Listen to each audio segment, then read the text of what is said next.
Hello everyone, मित्राज IAS पे आपका स्वागत है और मैं हूं निमिष कपूर। आज हम जानेंगे क्या भारत को एक नए संविधान या कॉन्स्टिट्यूशन की ज़रूरत है। और आप सोच रहे होंगे कि मैंने ये सवाल क्यों पूछा है। अभी रिसेंटली मिंट अखबार में विवेक देबरॉय, जो कि चेयरमैन हैं economic advisory council to the prime minister, उन्होंने एक आर्टिकल लिखा। उस आर्टिकल में उन्होंने लिखा कि भारत को एक नए संविधान की ज़रूरत है, नए कॉन्स्टिट्यूशन की ज़रूरत है। और इस पे उन्होंने अपने कई तर्क दिए। पर जब ये आर्टिकल आया उसके कुछ ही देर बाद economic advisory council to prime minister ने स्पेसिफिकली ट्वीट करके बोला कि जो रीसेंट आर्टिकल आया है वो उनकी पर्सनल कैपेसिटी में है और ये किसी भी तरीके से economic advisory council of prime minister का व्यू नहीं रिफ्लेक्ट करती। तो इन्होंने उस आर्टिकल से अपना पल्ला झाड़ा। हैरानगी की बात यह है कि जिस economic advisory council to prime minister ने पल्ला झाड़ा उसी के चेयरमैन विवेक देबरॉय हैं। तो क्या है ये कंट्रोवर्सी, क्या उन्होंने बोला, क्या भारत को सच्ची में एक संविधान की ज़रूरत है, जानेंगे इस डिस्कशन में। तो विवेक देबरॉय ने क्या तर्क दिए to implement new constitution. Primarily उन्होंने बोला कि भारत का जो संविधान है वो गवर्नमेंट ऑफ इंडिया एक्ट 1935 से अडॉप्ट किया गया है। अगर आप देखेंगे उसका बेसिकली स्ट्रक्चर, पार्ट्स, क्लासिफिकेशन हूबहू 90% 1935 एक्ट से इम्प्लीमेंट किया गया। तो कहीं ना कहीं उन्होंने बोला ये एक कॉलोनियल लेगेसी है। उन्होंने रिसेंटली ये भी बोला कि जैसे भारत अभी आईपीसी, सीआरपीसी और इंडियन एविडेंस एक्ट को रिप्लेस करने की बात कर रही है अपने, तो सिमिलरली अगर कॉन्स्टिट्यूशन को भी रिप्लेस करना पड़े वो बहुत ज़रूरी है। कहीं ना कहीं ये कॉन्स्टिट्यूशन में कॉलोनियल लेगेसी स्थित है। दूसरा उन्होंने बात की बेसिक स्ट्रक्चर डॉक्ट्रिन की, जो 1973 में अडॉप्ट की गई आफ्टर केशवानंद भारती केस, जिसके तहत कि कोई भी amendment to the constitution null and void हो जाएगी, अल्ट्रा वायस हो जाएगी, या कोई भी लॉ अल्ट्रा वायस अगर वो basic structure of the constitution को नहीं कंप्लाई करेगा। विवेक देबरॉय का कहना है कि बेसिक स्ट्रक्चर डॉक्ट्रिन अपने आप में एक कहीं ना कहीं कॉन्स्टिट्यूशन में नहीं दिया हुआ और बहुत मुश्किल हो जाता है कई लॉज इम्प्लीमेंट करना, क्योंकि उसको हमेशा बेसिक स्ट्रक्चर डॉक्ट्रिन को कंप्लाई करना पड़ता है और एक कोर्ट मैन्युफैक्चर्ड एक प्रोसेस है। तो ये बेसिक एक पॉलिसी है हमारी कॉन्स्टिट्यूशन की। थर्ड उन्होंने बात कही कि रिसेंटली शिकागो लॉ स्कूल ने एक सर्वे किया था। उस सर्वे में पाया कि एवरेज लाइफ स्पैन जो होना चाहिए कॉन्स्टिट्यूशन का वो 17 ईयर्स है और भारत को ऑलरेडी कॉन्स्टिट्यूशन इम्प्लीमेंट के 73 ईयर्स हो चुके हैं। तो आज के टाइम के हिसाब से, आज की ज़रूरत के हिसाब से वो कॉन्स्टिट्यूशन रिफ्लेक्ट करना चाहिए।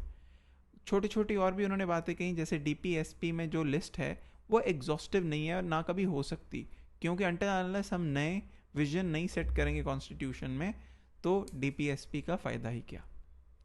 तो ये विवेक देबरॉय जी के आर्ग्यूमेंट्स थे।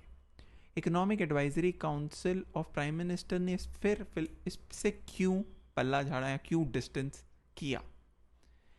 सबसे पहले एक सेंसिटिव इशू है, क्योंकि आपको पता भारत एक बहुत डाइवर्स कंट्री है।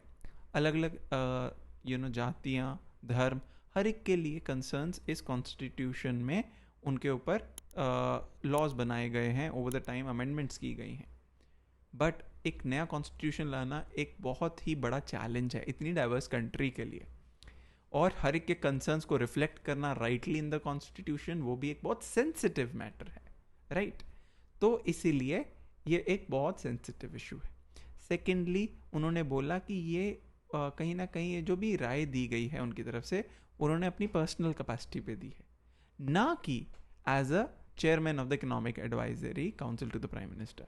मतलब कि ये उनका पर्सनल ओपिनियन है, इसमें ना कोई भी और मेंबर्स या फिर प्रधानमंत्री का पर्सनल ओपिनियन, मतलब एक ग्रुप की एक कॉमन व्यू पॉइंट नहीं है वो, राइट। ये उनका पर्सनल, इसलिए उन्होंने एक क्लैरिफिकेशन दी। थर्डली कि इस वक्त इलेक्शंस आने वाले हैं और ऐसा इशू अगर पब्लिक डोमेन में आता है तो वो इलेक्टोरेट को डिवाइड कर सकता है, इसीलिए भी तो इस टाइम पे इकोनॉमिक एडवाइजरी काउंसिल ने इससे अपना डिस्टेंस बनाया। क्या हमें सचमुच में एक नए कॉन्स्टिट्यूशन की ज़रूरत है? तो इस पे ऊपर देखते हैं कि भारत एक बहुत डाइवर्स कंट्री है और 73 साल हो गए हैं हमारे पास एक ही कॉन्स्टिट्यूशन। बट इतनी डाइवर्स कंट्री में नई कॉन्स्टिट्यूशन लाना बहुत डेलिब्रेशंस, बहुत सेक्शंस ऑफ सोसाइटी को इन्वॉल्व करना पड़ेगा, बहुत छोटे छोटे इश्यूज पे डेलिब्रेट करना पड़ेगा। तो हमारा ये अभी तक एक्सपेरिमेंट सक्सेसफुल रहा है, तो क्या उसको छेड़खानी करने की ज़रूरत है? It's a question of an hour. Okay, secondly, no constitution is perfect. कोई भी संविधान परफेक्ट नहीं होता, कोई ना कोई सिचुएशन होती है, कोई ना कोई ऐसा होता है। तो ये डेवलपिंग डॉक्यूमेंट में, it is not a static document. ठीक है, जैसे कि अभी है, इसमें करीब करीब 103 कॉन्स्टिट्यूशनल अमेंडमेंट्स हो चुकी हैं। तो हमारा भारतीय संविधान भी एक स्टैटिक डॉक्यूमेंट नहीं है, तो ये कंटिन्यूसली इम्प्रूव होता है। तो जो हम कॉन्स्टिट्यूशन से शुरू हुए थे, जहाँ हम आज हैं, क्या वो सेम है? शायद नहीं। इंक्रीमेंटल चेंजेस बेटर अप्रोच है भारतीय संविधान के लिए, रादर देन अ एंटायरली न्यू कॉन्स्टिट्यूशन। तो इंक्रीमेंटल चेंजेस धीरे धीरे होते रहे हैं, जैसे टैक्सेशन में जीएसटी का आना, जीएसटी काउंसिल फॉर्म होना एक बहुत बड़ा मैसिव स्टेप था टैक्सेशन बिटवीन सेंट्रल और स्टेट्स के बीच में। तो एक बहुत इंपॉर्टेंट एस्पेक्ट, सिमिलरली बट वो विद टाइम इम्प्लीमेंट हुआ।